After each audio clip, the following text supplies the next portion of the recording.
Good morning student. आज मैं आपको संज्ञा के बारे में पढ़ाऊंगी। ठीक है, तो सबसे पहले संज्ञा की परिभाषा पढ़ने से पहले ये जो मैंने आपको वाक्य लिखे हुए हैं आप इन्हें ध्यानपूर्वक पढ़िए। जैसे रमा विद्यालय जाती है, ठीक है। प्रतीक आम खाता है, गन्ने में मिठास होती है और दिल्ली हमारे देश की राजधानी है।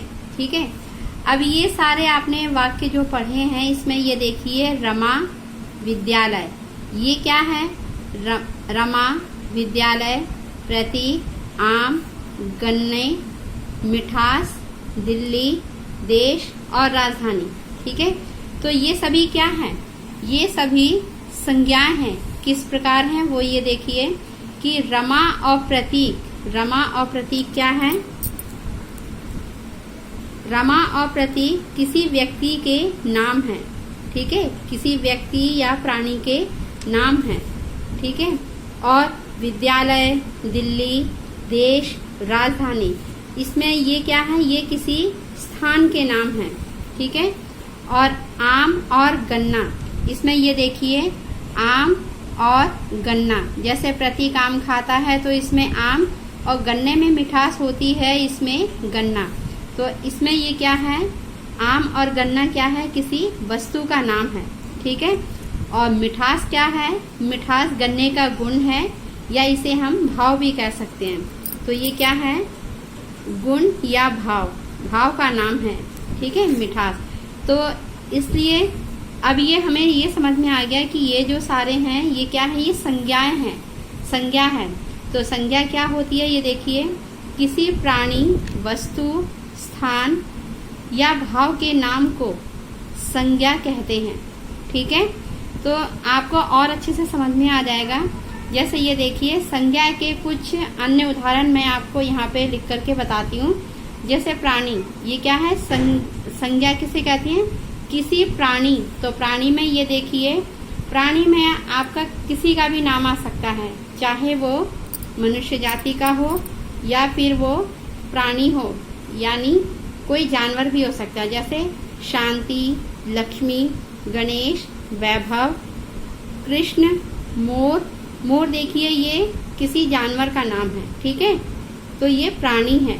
लड़का आदि, ये सभी किस में आ गए? ये सभी प्राणी में आते हैं। ठीक है, इसलिए ये जितने भी प्राणियों के नाम होते हैं वो संज्ञा कहलाती हैं। ठीक है, अब आप ये देखिए वस्तु क्या है? जैसे हमने ये आपको बताया था कि संज्ञा प्राणी, किसी प्राणी, वस्तु। अब वस्तु में ये देखिए मेज, किसी भी तरह की वस्तु हो सकती है जिसमें कि वो जान ना हो, यानी वो निर्जीव हो, उसे वस्तु कहते हैं। मेज, कुर्सी, रेडियो, घड़ी, टीवी, दूध, दही, मक्खन आदि, ये सभी वस्तुएं इसलिए हैं क्योंकि ये सभी निर्जीव हैं, इसमें जान नहीं होती है, इसीलिए इन चीजों को हम वस्तु कहते हैं। ठीक है, तो ये सब भी संज्ञा में आती हैं। ठीक, स्थान, किसी भी स्थान का नाम। स्थान में देखिए चाहे वो किसी भी जगह का हो, किसी भी जगह का नाम हो, जैसे भारत, हरियाणा, दिल्ली, आगरा, गांव, नगर, मंदिर, खेत या सागर, समुद्र, जो भी है ये सभी क्या है? स्थान है। ये इसलिए ये सभी संज्ञाएं हैं। ठीक है, अब भाव के नाम को भी संज्ञा कहते हैं। तो भाव में ये देखिए जो चीजें हमें दिखाई नहीं देती हैं। ठीक है, जैसे बचपन, बुढ़ापा, गरीबी, चोरी, मानवता, आलस्य, खटास, मिठास, ये सारी ये क्या है? ये सभी भाव होते हैं, ये हमें दिखाई नहीं देते, इन्हें से महसूस किया जा सकता है, इसलिए ये क्या है? ये हमारी संज्ञा हुई। ठीक है, तो संज्ञा ये देखिए संज्ञा क्या है? संज्ञा किसी प्राणी, वस्तु, स्थान या भाव के नाम को संज्ञा कहते हैं। ठीक है, तो ये बात आपको समझ में आ गई। अब ये देखिए कि संज्ञा के भेद। संज्ञा के मुख्यतः कितने भेद होते हैं? संज्ञा के 3 भेद होते हैं।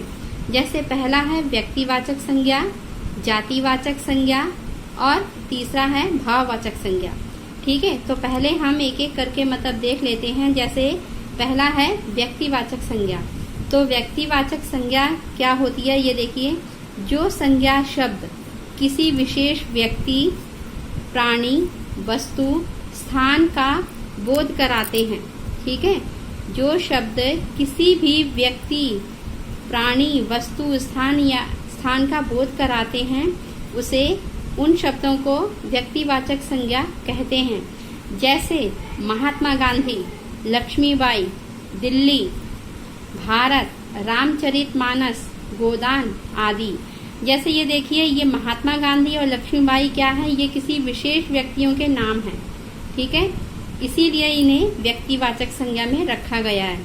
दिल्ली और भारत ये किसी विशेष स्थान के नाम हैं और रामचरितमानस और गोदान ये ग्रंथों के नाम हैं, इसीलिए इन्हें व्यक्तिवाचक संज्ञा में रखा गया है। ठीक है, अब ये दूसरा है जातिवाचक संज्ञा। तो जातिवाचक संज्ञा में किसी संज्ञा शब्द से, जिस संज्ञा शब्द से किसी प्राणी, स्थान, वस्तु आदि की पूरी जाति का बोध होता है। मतलब उसमें अगर आप एक को मतलब किसी का नाम बोलते हैं तो उसमें पूरी जाति का पता चलता है, तो उसे जातिवाचक संज्ञा कहते हैं। जैसे पर्वत, जैसे पर्वत तो बहुत होते हैं, लेकिन अगर पर्वत बोले तो फिर सभी पर्वत आ जाते हैं। ठीक है, नदी, नदियाँ तो बहुत हैं, लेकिन अगर किसी सिर्फ नदी अगर बोला जाता है तो ये क्या है, ये जातिवाचक संज्ञा में आ जाता है। जैसे पर्टिकुलर अगर हम गंगा बोलें तो वो व्यक्तिवाचक में आ जाएगा। ठीक है, तो यहाँ पे नदी क्या है, जातिवाचक संज्ञा। वानर, इसमें समस्त वानरों की संख्या आ जाती है, समस्त वानर आ जाती हैं। राज्य, इसमें सभी राज्य आ जाते हैं। ठीक है, लड़की, इसमें जितनी भी लड़कियां हैं सभी को इसी जातिवाचक संज्ञा में रखा जाता है। ठीक है, अब ये तीसरा है भाववाचक संज्ञा। ठीक है, भाववाचक संज्ञा क्या होती है, जिस संज्ञा शब्द से किसी गुण, धर्म, शील, स्वभाव, भाव, दशा, अवस्था आदि का बोध होता है वह भाववाचक संज्ञा कहलाती है। जैसे बचपन, बुढ़ापा, सच्चाई, घृणा, गौरव, कुशलता आदि। ये सभी क्या है, ये सभी दिखाई नहीं देती हैं, इन्हें से महसूस किया जा सकता है और ये क्या है, ये सभी भाववाचक संज्ञाएं होती हैं। ठीक है, अब अंग्रेजी से प्रभावित होकर के कुछ विद्वानों ने हमें जो संज्ञा है, संज्ञा के अन्य दो भेद और बताए हैं। ठीक है, वैसे मुख्यतः तो तीन ही होते हैं। कौन कौन से, एक तो व्यक्तिवाचक संज्ञा, जातिवाचक संज्ञा और भाववाचक संज्ञा, ये तीन मुख्य होते हैं। लेकिन कुछ विद्वानों ने दो और अन्य आपके भेद बताए हैं। जैसे समुदायवाचक संज्ञा। समुदायवाचक संज्ञा क्या होती है, जो संज्ञा शब्द किसी समूह या झुंड का बोध कराते हैं।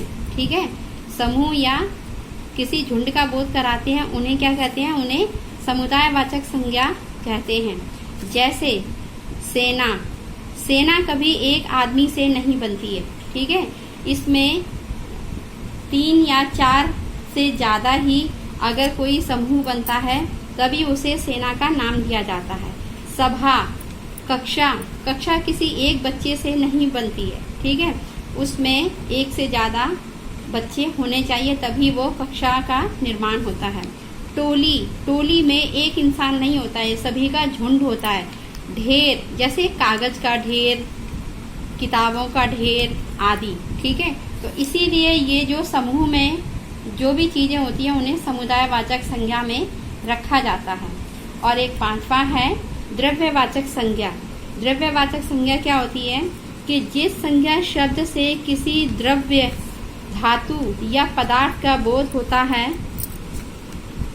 उसे द्रव्यवाचक संज्ञा कहते हैं। जैसे लोहा, घी, सोना, चांदी, तांबा, तेल आदि।